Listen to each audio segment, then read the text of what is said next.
Friends, మీకు ఈ video నచ్చితే లైక్ చేయండి, సబ్స్క్రైబ్ చేయండి. వెన్నెలకి శంకర్కి శోభనం జరగకూడదని చెప్పి పూజలు చేస్తాడు. ఇంతలో అజయ్ సుధా వాళ్ళు అక్కడికి వచ్చి అక్కడున్న కృష్ణని చూసి ఒక్కసారిగా షాక్ అయిపోతాడు.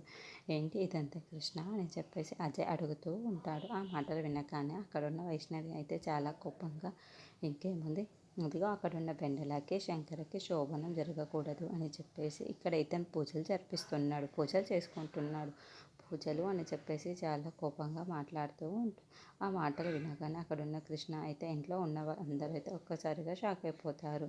ఇంతలో అక్కడున్న వైష్ణవి మాత్రం, ఓ సుధా, ఒక్కసారి మీ అమ్మకి ఫోన్ చేసి అడుగు, అక్కడ శోభనం జరిగిపోయిందో లేదో, జరిగిపోయిందన్న విషయం తెలియాలే కానీ అప్పుడు ఈ కృష్ణకి తిక్క కుదురుతుంది అని చెప్పేసి అంటుంది.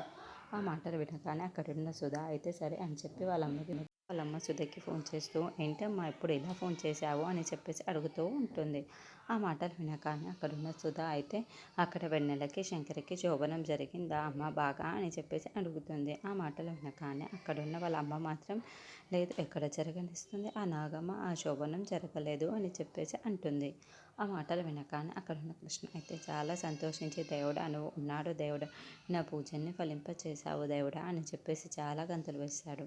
అది చూడగానే అక్కడున్న వైష్ణవి అయితే చాలా కోపంగా చూస్తూ ఉంటుంది. ఇంతలో అక్కడున్న శోభ మాత్రం, ఏంటమ్మా శోభనం జరగకుండా ఎలా ఆగిపోయింది అని చెప్పేసి అడుగుతుంది. ఆ మాటలు వినగానే అక్కడున్న వాళ్ళ అమ్మ మాత్రం, అవును, ఆ నాగమ్మ అంత ఈజీగా ఏది కానివ్వదు కదా, ఇంకా 2 రాత్రులు ఉన్నాయి కదా, వాటిని చూడాలి అని చెప్పేసి అంటూ ఉంటుంది. ఆ మాటలు వినగానే అక్కడున్న కృష్ణ మాత్రం చాలా సంతోషించి, దేవుడు నా పూజల్ని చేసావు, నువ్వు నాకు ప్రతిఫలాన్ని ఇచ్చావు దేవుడా, నువ్వు ఉన్నావు దేవుడా, ఇలాగైనా నా పూజలు జరుపుకుంటాను నేను నమ్ముకొని అని చెప్పేసి అంటూ ఉంటాడు. ఆ మాటలు వినగానే అక్కడున్న వైష్ణవికి అయితే చాలా కోపం వచ్చేసి, పూజలకు చింతకాయలు రాలవు అన్నట్టు నీ పూజలు ఎంతవరకు ఉంటాయో నేను చూస్తాను, ఆ శోభనం ఎంతవరకు జరగదో నేను చూస్తాను అని చెప్పేసి చాలా కోపంగా అక్కడి నుండి వెళ్ళిపోతూ ఉంటుంది.